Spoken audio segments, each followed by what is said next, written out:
start. Brilliant. Oh. Thank you, Alex.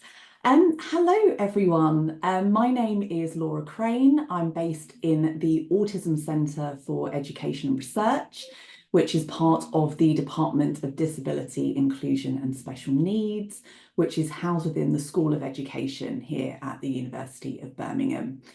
And a huge thank you for attending this event as part of Disability History Month 2024, hosted by the University of Birmingham.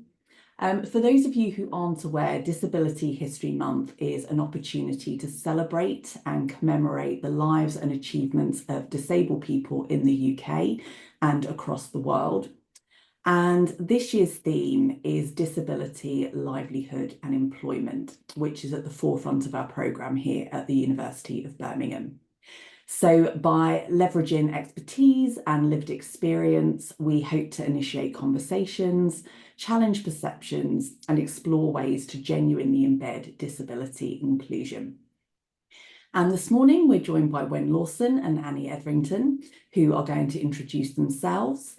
And we really look forward to hearing their conversation, which will cover essential topics like reasonable adjustments, workplace challenges, and really importantly, fostering inclusivity. So Wenn and Annie, over to you. Thank you, Laura. When? No, you go, Annie.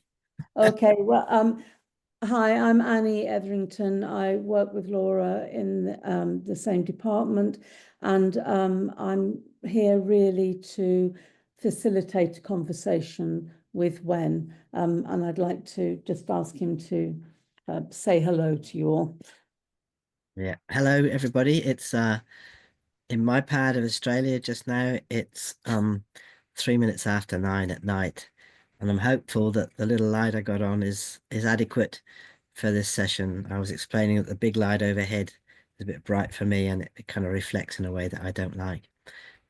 Yeah, so hi from me. I'm someone who used to work at university in Birmingham, and a big chunk of my life and lots of friends and family are very much there. So I feel very connected, even though I'm not in the UK at this moment. So thank you. Thanks, Wenn. Before we start our conversation, I just wanted to, like Laura, thank everybody for coming today to hear you talk, Wenn. I just want to remind everyone that the focus today is going to be very much a personal exploration for you in relation to employment and work and your life story.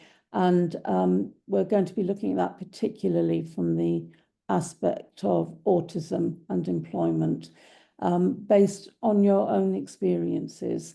And in that very personal exploration, there may be references to issues related to mental health, gender identity, sexuality, and we just wanted to remind our audience of that and to invite you to take care of yourself throughout this presentation. And if you feel that you need to take a break or leave, please do that. And there will be some information provided for all participants at the end for any kind of follow-up support that they may want following this session. Right. So what I'm going to do now is I'm going to share my screen so that we can see some of the images that Wenn has prepared for you, which will accompany us through this presentation. It might be that while the slides are up, that you won't see Wenn or I, but you will certainly hear our voices as we go through. I'm just going to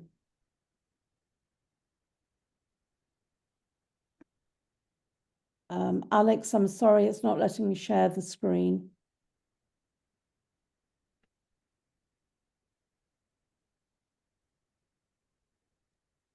Hi, Anne, please try again. Let's have a look if that works.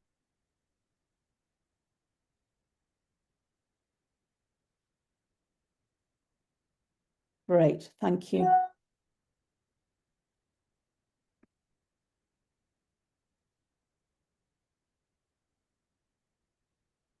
Okay, so I'm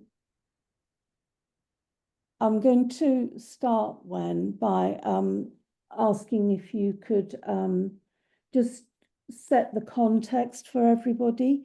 Not everybody will know your story, and I wonder if you'd be happy to just explore a little bit of your life story to give a context for everyone who's here today. Sure. So I was born in Essex in the UK. The picture on the left up there is myself in that dark coloured jacket standing next to my sister. I'm about 4 years old. My sister is 3 years old. I didn't have a diagnosis of autism then. I did have a diagnosis of intellectual disability, which over time proved to be inaccurate. But because I wasn't talking till well after my 5th birthday, that was an assumption that was made. I was very fearful and not talking and not understanding much of life at that age then at all.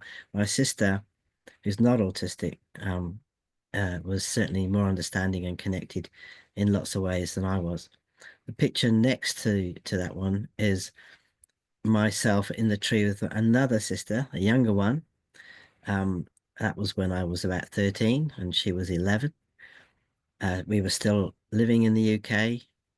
I had had a whole year in hospital actually with a physical bone disease that nearly claimed my life. I'd been very poorly. So it was exciting for me.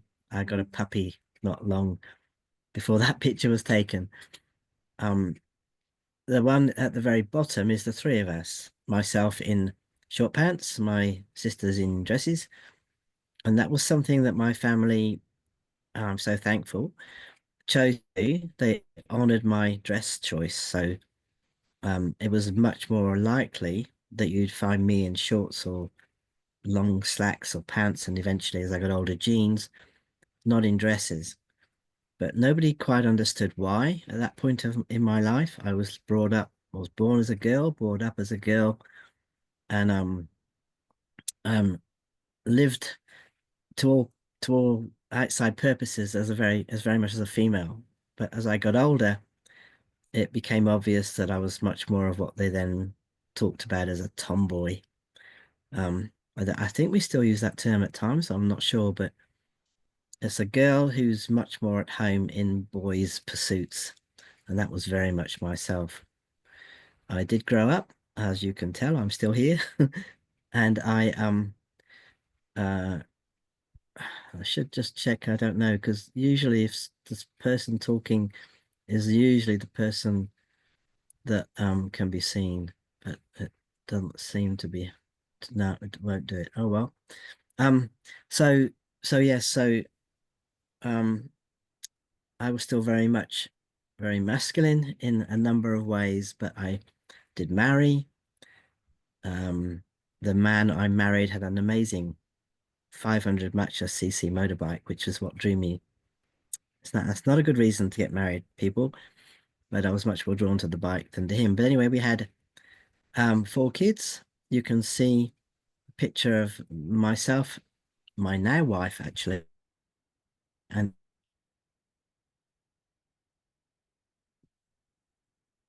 just there. That was still in the oldest boy in blue is Guy. He's 10 in that picture. He's now 50. Maddie, the lad with the brown jumper on, actually passed away when he was 19 in a road accident, not his fault. Katie is 48, and Tim, sitting on my lap there, is 42, and they're all autistic, and they have partners, and their children are all autistic and ADHD and PDA, which we might talk about a bit later as well. The picture in the middle, family Christmas, when we first came out to Australia, that was back in 1984, I think. So it's a very long way to get from that to the picture of me showing off my tattooed chest. I love that tattoo. As a man now, a very, very long journey with lots that's gone on in between then to now.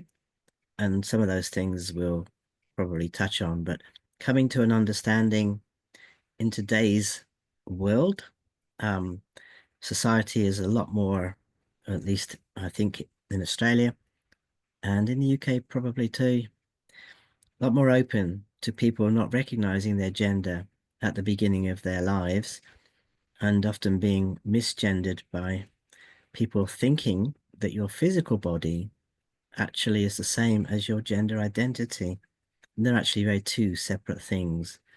I'm not sure if people know, but when a little one is growing within the womb, there are at various times during that gestation period of hormonal triggers and washes over that infant to trigger and cause growth of certain things. So at about 8 weeks, babies in utero will look pretty similar. They will look female, actually.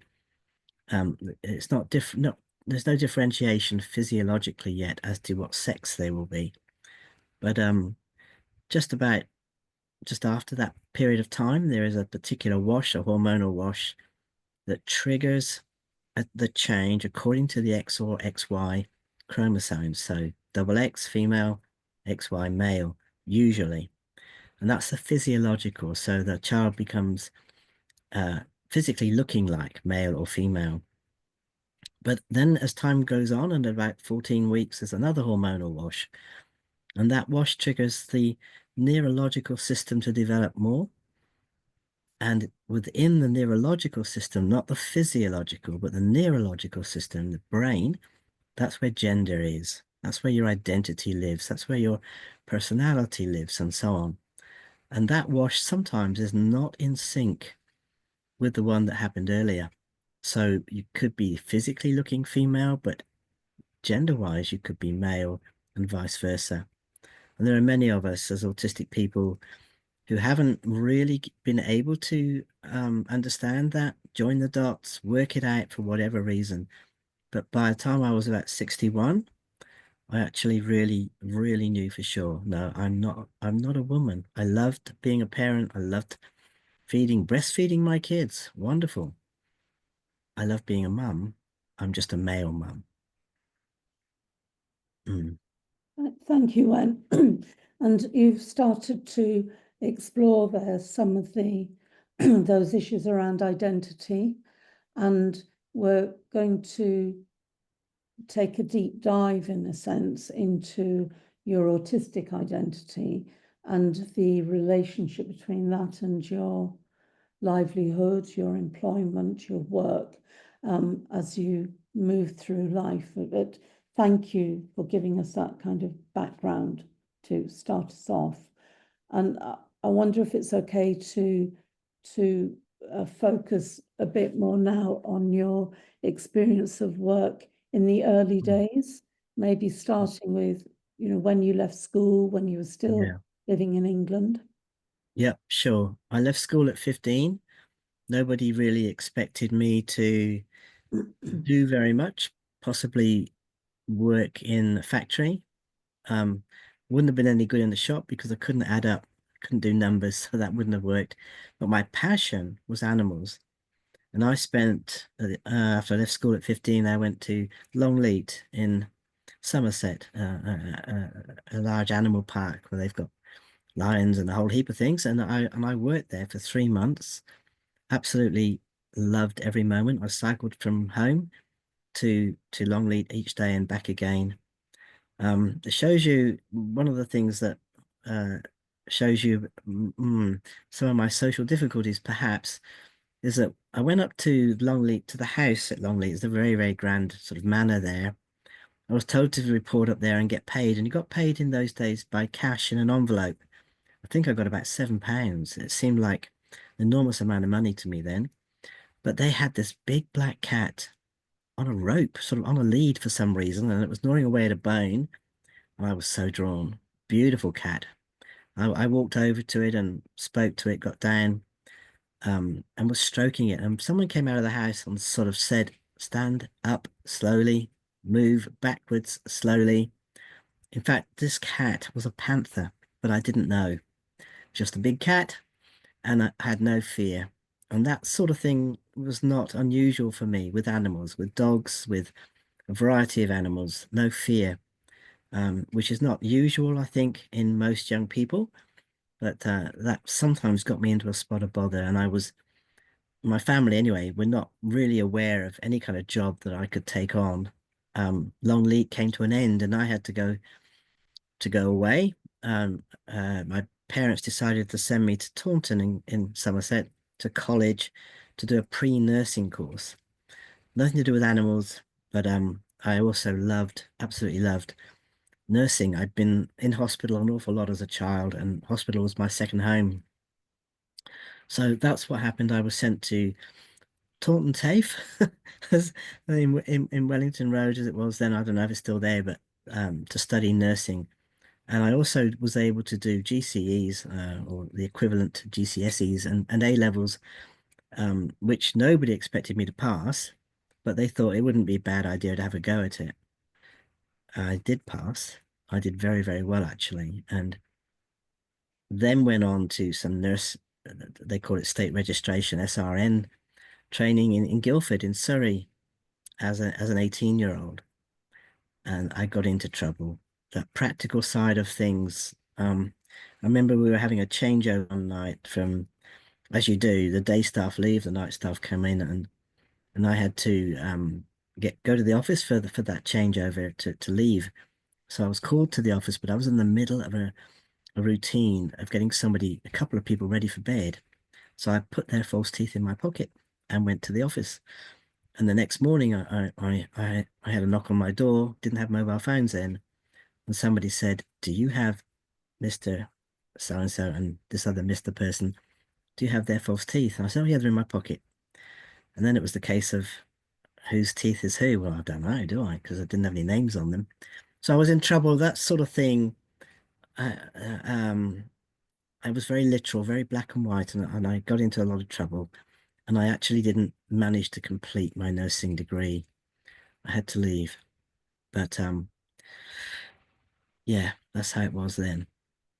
When A did you picture get just over on the sorry. did you get Yeah. any support along the way in that training? Any support? Or Yes. Yes, no, there wasn't any support at the college, but I had the most amazing landlady. The first two landladies I didn't do well with. I got into trouble for a number of reasons. I didn't know you were supposed to change your clothes that often, and your sheets and things like that. I didn't understand about tidiness. That got me into a lot of trouble.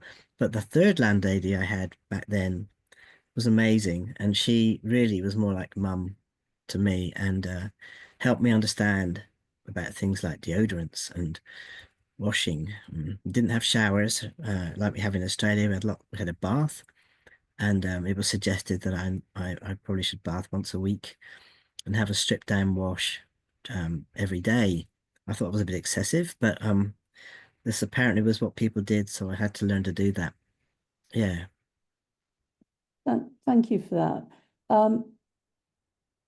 Did you feel a kind of at this stage you didn't have a diagnosis, did you? No diagnosis. Well, actually, I had a diagnosis, sorry, Annie, at 17 of schizophrenia, because as a teenager, I did a lot of talking out loud, trying to work stuff out, and would often flap my hands and walk about the place. And so it appeared, apparently, that I lived in a sort of illusionary world, or a world of um, seeing things. But it wasn't really like that. But that's what people thought. And even the psychiatrist said to me, "Do you hear things?" And I remember saying to him quite clearly, "Yes, I have ears. I hear things." And then he said, "And do you see things?" And I said, "Well, yes, I see things." To me, it was, I hear words and I see things through my eyes. It was just not understood at all. I wasn't understood at all. Yeah. But can I ask, when did you feel different from other people? How did you understand yourself at that time? Yeah. It's a good question, Annie, and I don't think I understood myself. I thought everybody else were different, not me. I was the normal one, if you like. I was just me. and everybody else seemed really quite strange and difficult and didn't make a lot of sense. People said things they didn't mean, and the things they actually meant they didn't do. People would say, I'll pick you up at 9 and turn up at 10 past. So I wouldn't open the door. I mean, they obviously lied to me and I couldn't trust them. There were lots of things going on that took a lot of working out over many, many years. My mum, you can see over on the far left side of the screen, it is for me anyway. That's me at 30. She'd been living in Australia since I was about 20. And she didn't really understand me either.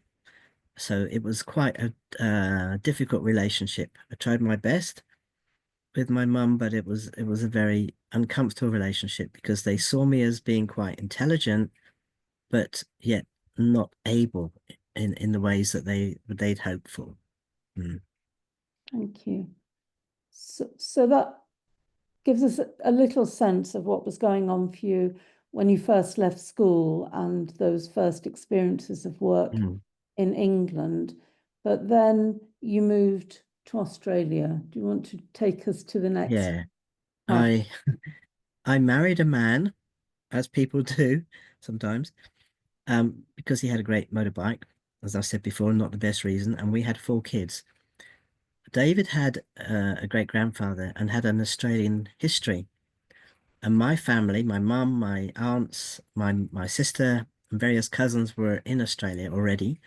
And I was told that if you leave England and come to Australia, you're more likely to get a home. I've been on a council waiting list in England for 12 years and still no home. Dave and I and our 4 kids lived in other people's in rooms in other people's home. So that seemed a good idea. We'd had a car crash. That's not a good idea. But the money we got back from the crash paid for our tickets. For the car was a write-off. We used that money to come to Australia.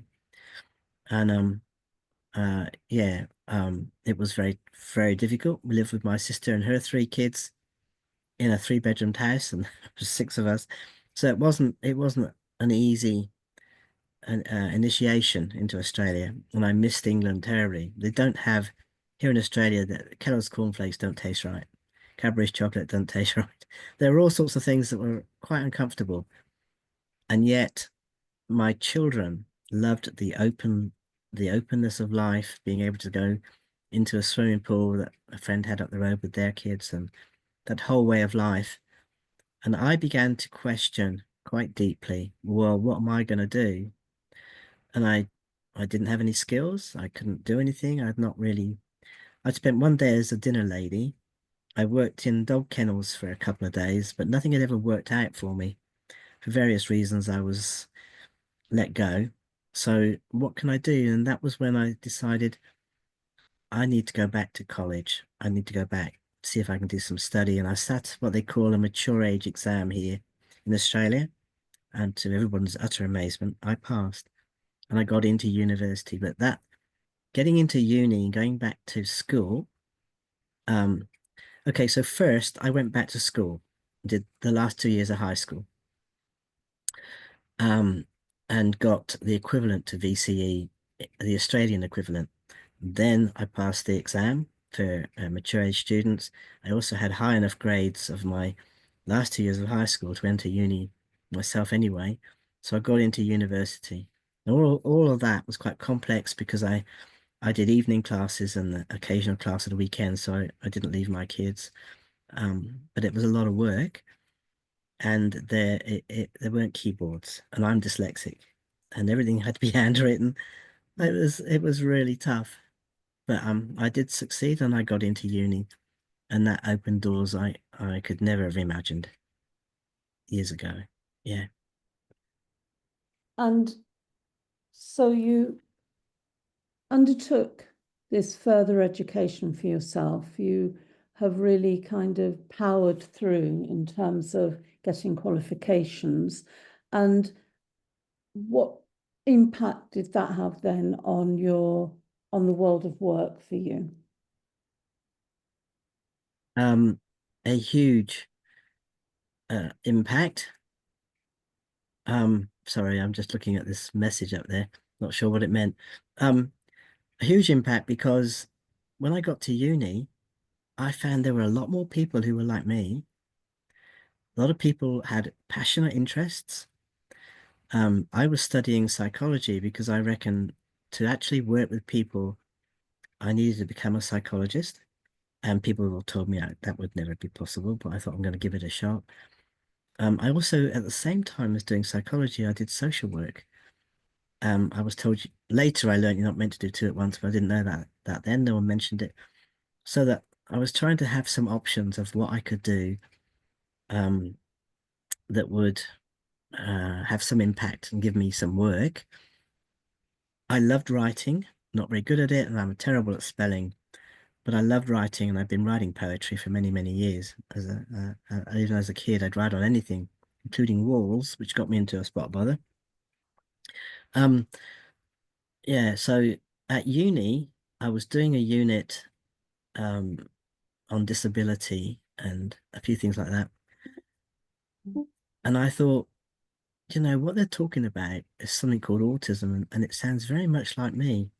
And I still didn't have a diagnosis. So a friend of mine, a lady called Donna Williams, is no longer with us, but she'd gone to this guy and we chatted, and she said, well, you can go and see him as well. And I made an appointment and I went to see him, and I talked to him, and he did an assessment. I spent the day with him and his team at a university here in Victoria in Australia. And he said to me, when you are on the autism spectrum, and I didn't know what that was. But then I went away and I went to the library and looked it all up. And it was like, wow, this makes sense of me. I didn't appreciate how wide that spectrum was back then, but it made sense of my life for being thought of as intellectually disabled, for being thought of as not capable, for growing up all the time, not succeeding at things. So it made sense. Yeah.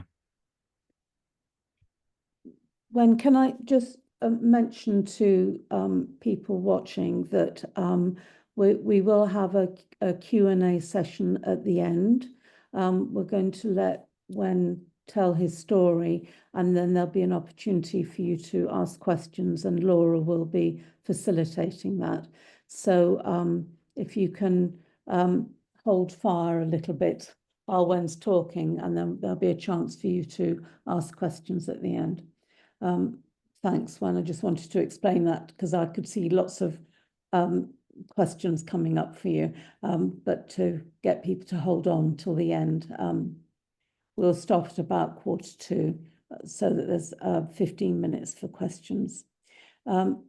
Thanks, Wen. Sorry, coming back to this, the sort of start really of your incredible career in Australia.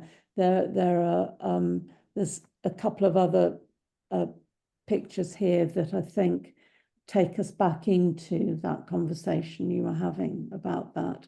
Yeah. Yeah. It's interesting because I got asked to do a talk at a parent evening, and the two people who spoke before me, one was an OT, occupational therapist, and the other was a speechy, I think. And they got paid, and I got given a bunch of flowers. And I remember thinking, yes, well, of course, they did real work.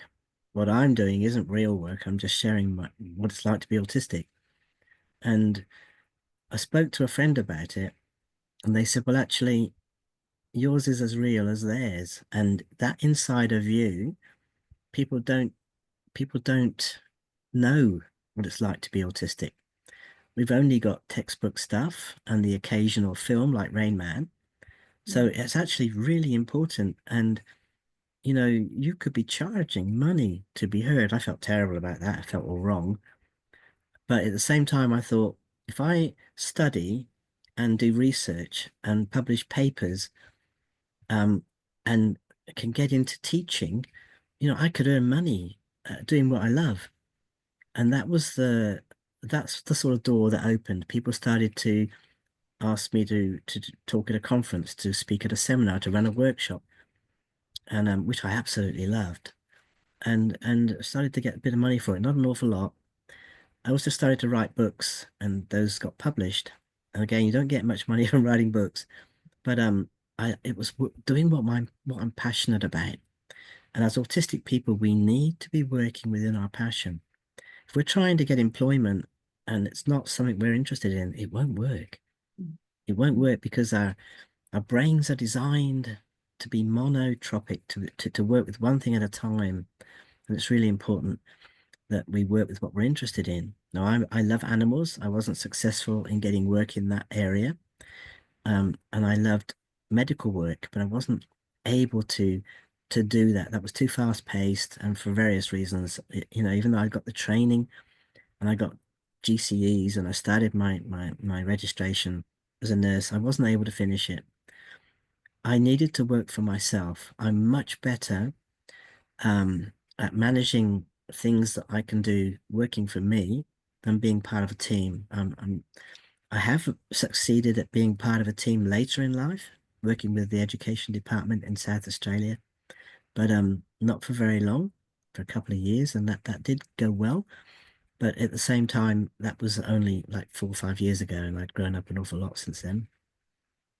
So getting a PhD, you can see me holding my granddaughter there, who's now 17, getting a PhD and earning the right to speak in a university situation, working in Birmingham as part of the master's course for autism for many, many years, writing books, talking at conferences. Those were all things I had to push very hard to secure that kind of work because there's only me. I'm not working through an agency, and I have that kind of personality. I'm pretty determined.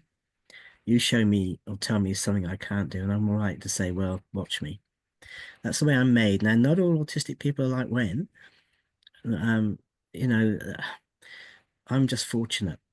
So it would have been nice to have had the right kind of support, but support came from academia, if you like, as doors opened and people heard what I needed to say.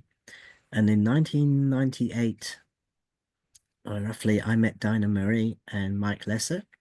And when I shared with them my understanding of what I thought was happening for autistic people, they had exactly the same thinking.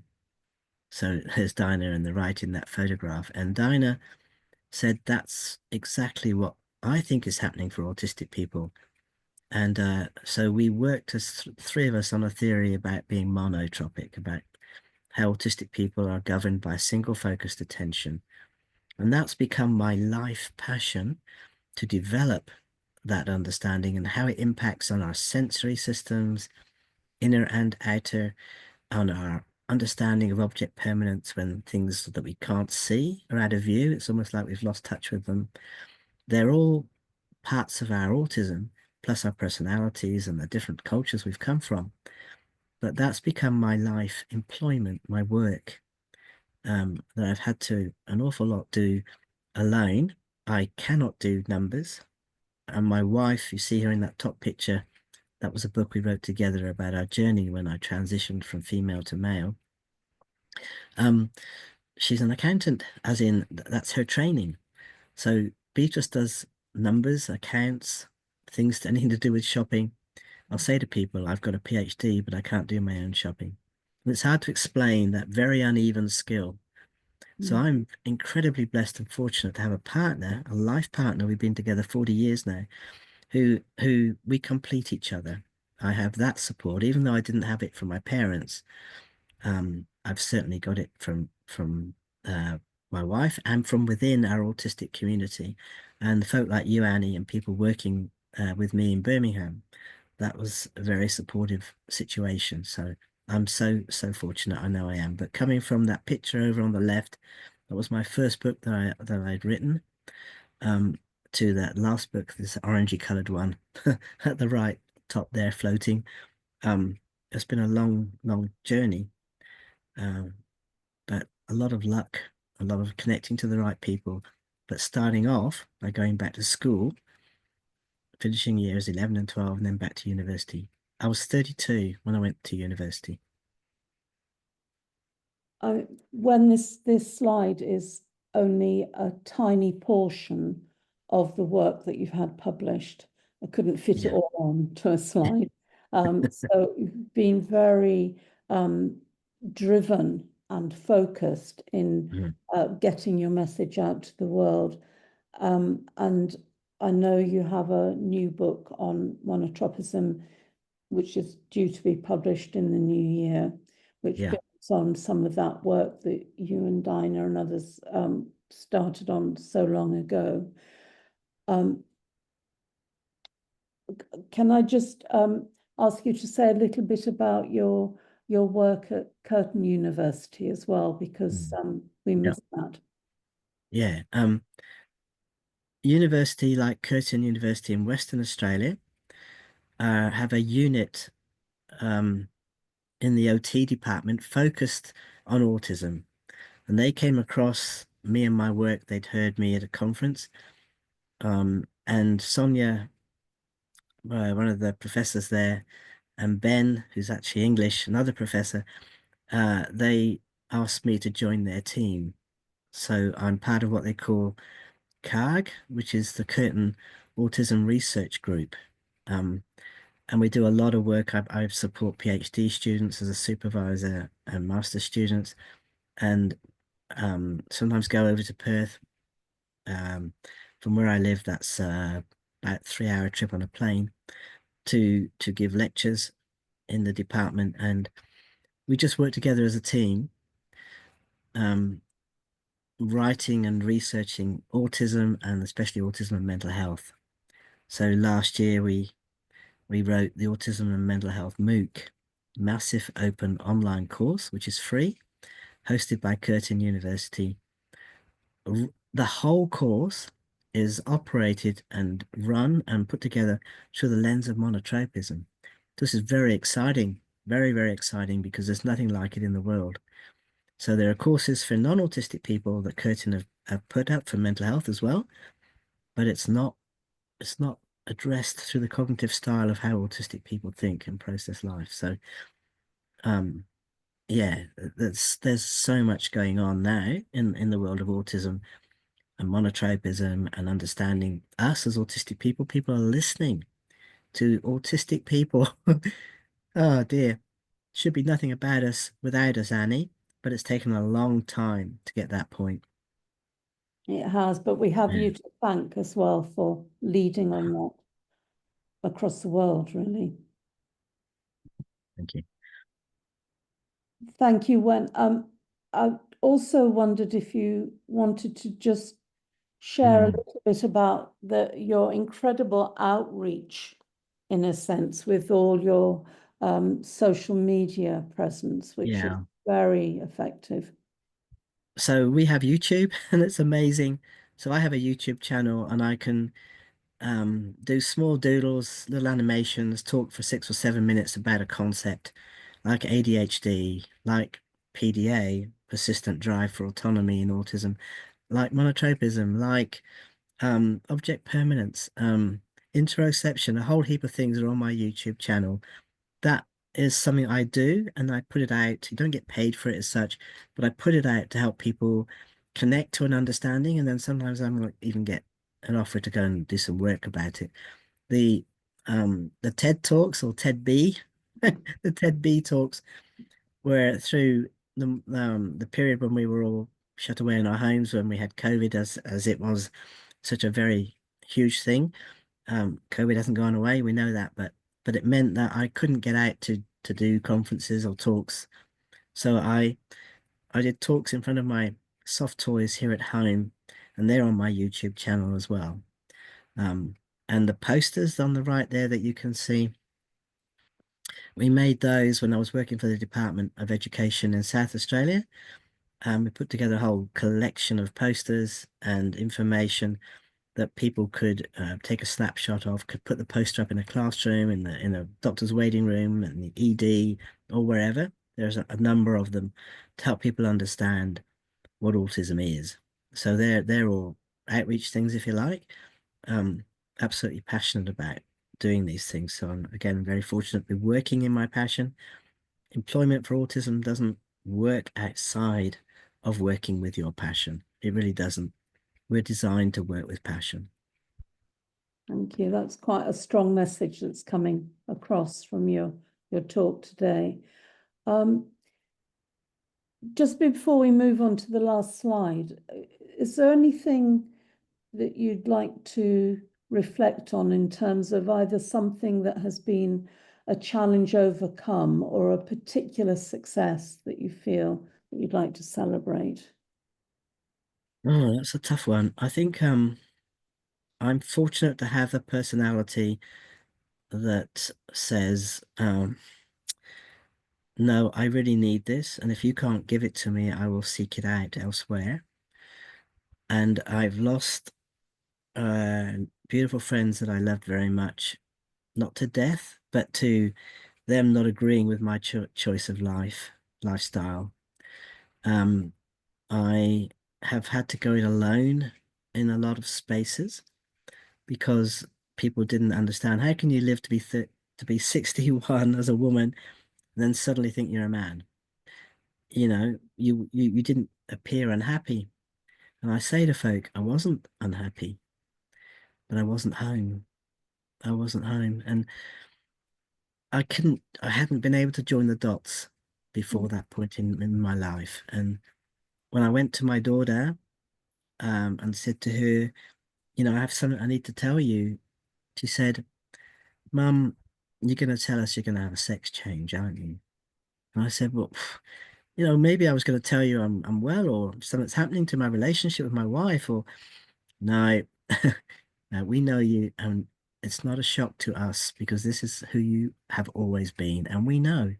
So I'm again incredibly fortunate that all of my my kids, adult kids now, support me. And I think it must be incredibly difficult if you don't have family support or sibling support or friends or community of some sort.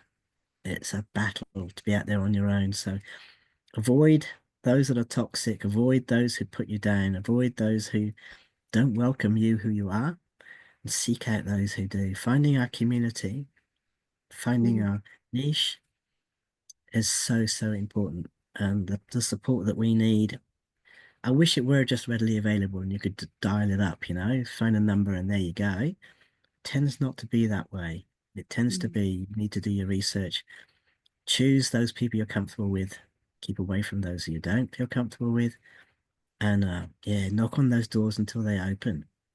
I said, I think once to you, Annie, quite recently, that things like interviews for work often don't work for us.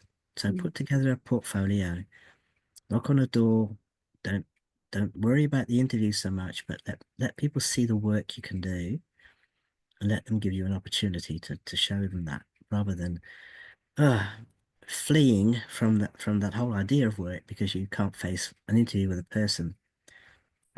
They're very uncomfortable for us, and they don't do us justice. Thank you, Wen. Thank you. That's a very powerful message.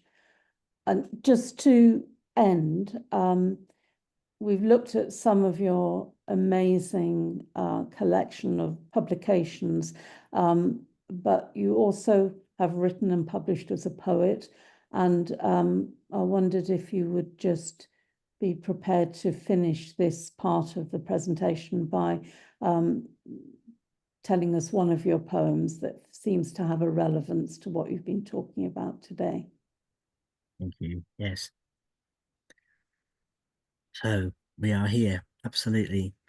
We all have a beginning, middle parts as well.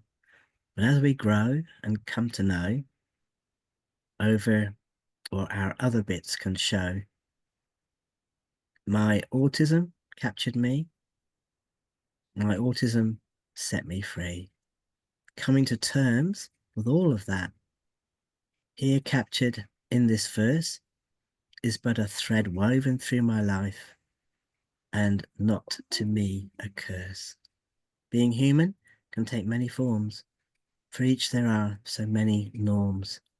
But as we welcome who we are, doors open to let in light. It's up to us to welcome this and say yes to what is right. Absolutely. Thank you. Thank you so much. That was extraordinary. Wonderful presentation. Thank you. I'm going to hand over to Laura now, who's going to take us through the question and answer. Brilliant. Thank you, Annie, and thank you so much, Wen. As Annie said, it was just extraordinary and really captivating and so thought-provoking. If anyone would like to ask a question, if I can ask that you type it in the Q&A box, and I will try to get to as many questions as I can. But I thought a good place to start, when something that you spoke about was difficulties with interviews and how the interview process doesn't often work for autistic people. And there's been a lot of talk recently about reasonable adjustments that can be put in place with interviews, like giving interview questions in advance. And I wondered, are things like that enough, or do we need to take a more radical approach to how we assess candidates and decide who the right person is for a job? Yeah, no, they're not enough, Laura. They're not enough. If someone sends me questions ahead of time, forgive my voice with this cold. In fact, it makes it worse for me because I get so caught up in trying to read those questions and think about the right way to answer it that it's a handicap. Now, for other people, questions might work, but if we're talking about something that can be working for everyone, then we need to see from a different point of view. We need to see a portfolio type presentation. We need to check in with somebody as to how they would like to put across why they need that job. And that might be a PowerPoint display. I mean, chat. It might be putting things inside a folder and saying, please read this and get back to me. Don't talk to me. Just look at what I can do. Because talking to other people for a lot of us is just a barrier to being able to show who we are and what we can do. Brilliant, thank you, Wen. And we've had a similar question come in from one of the attendees about, rather than the interview process, about the design of jobs more broadly. And their question to you was, how can we redesign jobs for monotropic minds? Oh, great question. Yeah. I think the job needs to be based around what we are passionate in. There's actually a lot of work out there, working with dogs and animals and horses, working with office stuff, wherever you are at home, that it already exists. But it's highlighting it. We know that NASA, for example, has an awful lot of autistic people who they do amazing work and sleep in their cars. They're incredible. Our golf course here is mown by an autistic lad who mows beautifully in straight lines. We have somebody at our local car shop who does the detailing who's autistic. He wouldn't miss a mark. He's just so focused on getting those cars clean. So finding out what your passion is, what it is that you are actually good at, and then seeking out those jobs that already exist where those things are important. So although it would be nice to design for a monotropic thinking, I think the only way you could do that is to advertise a job to say the sort of things like, is this your passion? Could this be of interest to you? It's how we write the advert for the work, but the jobs already are out there. And we've had a really nice question that follows on from that. So this question is about how some autistic children may not show a very clear, strong passion, or may show many passions, or sometimes parents and other people around that child may not recognise what their passions and interests are. And the question is, can you give some advice on how we identify passions and interests that might be those that people could take forward and pursue in employment, for example? Yeah, absolutely. Younger people in particular don't settle on very much. They're all over the place. That's pretty usual. And I've come from being absolutely passionate about engines to research. Now, there couldn't be a bigger gap, a bigger leap. I would never have imagined that I'd be working as an adjunct associate professor at a university, for example. Could not have imagined that. So identifying what it is that will be the sort of thing that could lead to employment, you might have to have a go at a few things. Females on the spectrum in particular have quite often much more than one interest and are moving between them. And if you're autistic and ADHD, and a lot of us are, then settling on one thing is even harder. So you've got to test things out, try things on, see what works and what doesn't. Be prepared to let go of things that don't work, and stick with those that might. And have supportive people behind you that will say, okay, well, let's give this a shot. If that doesn't work out, let's have another go and explore this. We've always got options. You know, it's the way someone talks to you to encourage you. Yeah, because it might, as you rightfully say, it mightn't be just one interest. Brilliant, thank you, Wen. And one of the areas that you seem to have found your kind of home in terms of employment is in academia. And we've got a wonderful question from a fellow autistic person in academia who first of all said thank you so much for the talk, which was really great and very recognisable. And they've said, as someone who's autistic in academia, I often struggle with balancing my energy and my ability. I can push myself and continue and do all of the meetings and so on, but I'm also really tired. You know, there's the saying, you'd rest if you had a broken leg, but when you're always tired, it's difficult to balance between when the tiredness is worth stopping and when it's just standard tiredness. And they've asked whether that's something that you recognise, and if so, how you deal with that. Totally. And something I experience is called imposter syndrome. Because here I am with a PhD, no kids at home, should have all the time in the world to get on and do the things I have to do. And it's incredibly difficult. It's incredibly tiring. It's incredibly time consuming, sorting out all of those things. So I know exactly what that person means. And I need to build into my day, doesn't matter if I feel like it or not, I build into my day space. I absolutely need to do that. And there are times when I've had to say, we've got a supervision meeting with a PhD student, and I just can't. It's not going to happen. So I sent them an email and I said, please send me what you've done so far. I'll have a read and get back to you. The supervision team here in Australia, where I work anyway, is often 3 or 4 supervisors. So I'm not letting that student down. But looking after yourself as an autistic person, giving yourself the right to look after yourself, we would do it with anybody else, is essential. And I'm not the best at it. And I've gotten to a point sometimes, if you really, I don't like the words burnout. They use that a lot. And I'm not burning and I'm not going out. So it seems a strange one to me. But if you get to that point of burnout, it can take 12 months to recover. It's autistic burnout is really awful. And with our sensory systems and the demand on a one way of thinking, a narrow monotropic mind, it's like 3 lanes of traffic squashed into one all the time.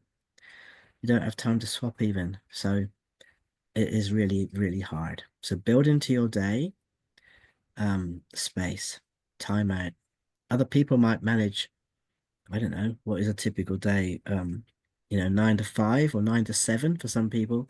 It's too long and it's too much. And if you're autistic, you won't manage that and you won't be able to stay alive for very long, as in energy-wise. So a couple of hours, half an hour off, couple of hours, half an hour off, being mindful, going for a walk, listening to the birds. These are all things that I build into my day. The garden that we have around our home, and we're 4 minutes from the beach. You know, these are things that I have to do for my own health and safety, mental health. Yeah. Absolutely. Thank you, Wen. I'm going to try and get through as many questions as we can as we kind of approach the end. Thank you to everyone for such brilliant questions. I think it's clear that the kind of conversation today has really resonated with a lot of people. One is a kind of comment, but I guess it's very much about the neurotypical expectations around employment and gaining employment. And this is someone talking about having an interview where they didn't get the job that they were already doing. In feedback, they said they didn't include enough details in the answers and others did. Assume that as we worked together, they knew the details and no one asked to provide them during the interview. So just reiterating your point as well, that, you know, it's not just having questions, but also what kind of answer is expected. So I guess that links to your point about needing to, you know, think much more broadly around the kind of support at interview or to get a job, and moving away from these things that have always been done but don't really work for autistic people. Yeah, I actually had the same thing happen to me. I was in the job in South Australia for 2 years doing the job, and then the person left, and I was part of 3 people who applied to do this job more permanently because I was on a part-time basis. I didn't get it, and I was told a similar thing, that I missed out on some of the details and things. And these were people who knew that I knew the work. So it was very disappointing and very upsetting. But again, I think we have to be bold as autistic people, and we have to say, these are the things I need. I cannot compete with a typical NT person, if you like, who's got this ability to shift attention so much faster. I don't need to.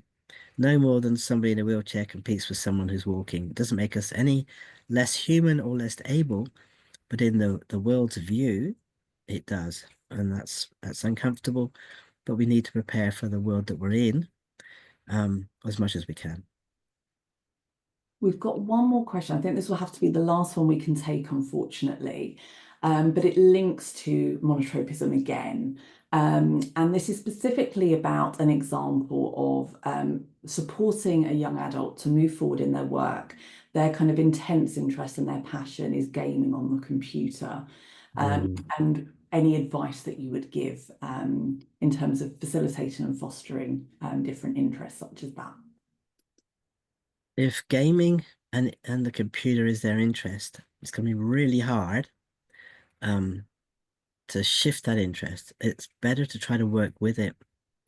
So we've recently finished a project where everything is online. Everything is done through a game, if you like, from the development of that game to how we put it out there to how we engage with other people, for teaching them concepts. And this is to do with sexuality and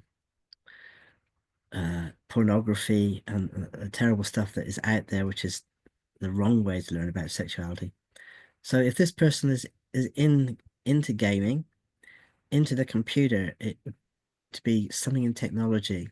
Now this is difficult because when you go to do a course or something like this to do with computers, there's all this extra stuff about computers you're not interested in. You just want to get on with the game. But if there's someone who could take you on as a mentor, and help show you how that would work, that would be the better option. Getting someone to have a different interest that isn't part of their monotropic interest at the time, really difficult to do. I also use technology like, so if I use my exercise bike in the living room that records how fast I'm going, how many steps, how many calories I'm burning and stuff, that's another computer. Taking photos, I'm using my mobile phone, that's another computer. I'm using technology in a variety of ways. But if someone's interest isn't as broad as that, technology-wise, there's only in gaming, finding another gaming person who they might listen to, and working through some of those issues and what it might mean for employment would be useful. They might not be there yet, I don't know. But I've certainly known people who have come through that and now have successful work. Yeah. Wonderful. Thank you so much, Wen. We've had some comments in just to say thank you for a wonderful session, and I would completely reiterate that. So thank you both, Wen and Annie. Thank you. As I mentioned at the start, this event is part of a broader programme of events that the University of Birmingham is delivering for Disability History Month. So please do look at our webpage for the full programme of events. And just to add that we've covered a really broad range of topics in today's session. So if you feel the need for support following the session, we'll be providing some contact details in the chat box function now. But all that's left to say is just a huge thank you to everyone for taking the time to attend today and for their really thoughtful and insightful questions. And once again, a huge thank you to Wen for all his wonderful insights and Annie for hosting and facilitating the conversation. Thank you, everyone. Thank you, everybody. Thanks. We have to say bye now. Hey, say bye. Bye.